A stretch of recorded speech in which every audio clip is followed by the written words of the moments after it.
नमस्कार मित्रों, जय श्री कृष्ण, राधे राधे। हिंदू धर्म में एकादशी का व्रत महत्वपूर्ण स्थान रखता है। प्रत्येक वर्ष 24 एकादशियां होती हैं। जब अधिक मास या मलमास आता है, तब इनकी संख्या बढ़कर 26 हो जाती है। आषाढ़ मास के शुक्ल पक्ष की एकादशी को ही देवशयनी एकादशी कहा जाता है। कहीं-कहीं इस तिथि को पद्मनाभा भी कहते हैं। सूर्य के मिथुन राशि में आने पर ये एकादशी आती है। इसी दिन से चातुर्मास का आरंभ माना जाता है। इस दिन से भगवान श्री हरि विष्णु क्षीर सागर में शयन करते हैं और फिर लगभग 4 माह बाद तुला राशि में सूर्य के जाने पर उन्हें उठाया जाता है। उस दिन को देवोत्थानी एकादशी कहा जाता है। इस बीच के अंतराल को ही चातुर्मास कहा गया है।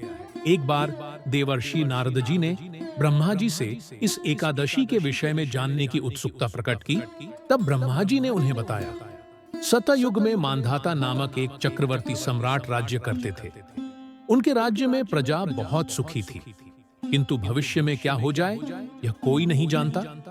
अतः वे भी इस बात से अनभिज्ञ थे कि उनके राज्य में शीघ्र ही भयंकर अकाल पड़ने वाला है। उनके राज्य में पूरे 3 वर्ष तक वर्षा न होने के कारण भयंकर अकाल पड़ा। इस दुर्भिक्ष अकाल से चारों ओर त्राही त्राही मच गई। धर्म पक्ष के यज्ञ, हवन, पिंडदान, कथा, व्रत आदि में कमी हो गई। जब मुसीबत पड़ी हो तो धार्मिक कार्यों में प्राणी की रुचि कहाँ रह जाती है। प्रजा ने राजा के पास जाकर अपनी वेदना की दुहाई दी। राजा तो इस स्थिति को लेकर पहले से ही दुखी थे। वे सोचने लगे कि आखिर मैंने ऐसा कौन सा पाप कर्म किया है जिसका दंड मुझे इस रूप में मिल रहा है। फिर इस कष्ट से मुक्ति पाने का कोई साधन करने के उद्देश्य से राजा सेना को लेकर जंगल की ओर चल दिए। वहां विचरण करते करते एक दिन वे ब्रह्मा जी के पुत्र अंगिरा ऋषि के आश्रम में पहुंचे और उन्हें साष्टांग प्रणाम किया। ऋषिवर ने आशीर्वचनोपरांत कुशल क्षेम पूछा। फिर जंगल में विचरने व अपने आश्रम में आने का प्रयोजन जानना चाहा।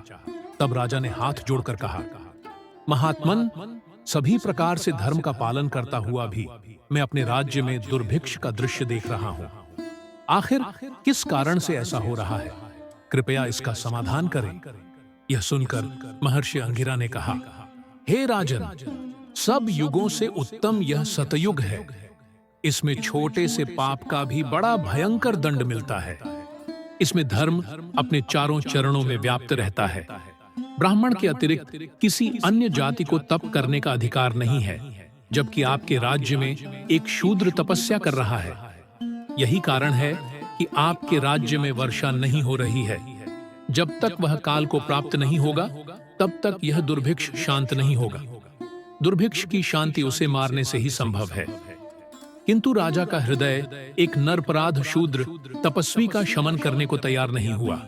उन्होंने कहा, हे देव, मैं उस निरपराध को मार दूं, यह बात मेरा मन स्वीकार नहीं कर रहा है। कृपा करके आप कोई और उपाय बताएं।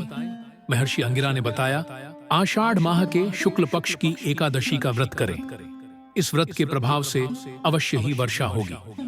राजा अपने राज्य की राजधानी लौट आए और चारों वर्णों सहित पद्मा एकादशी का विधि पूर्वक व्रत किया।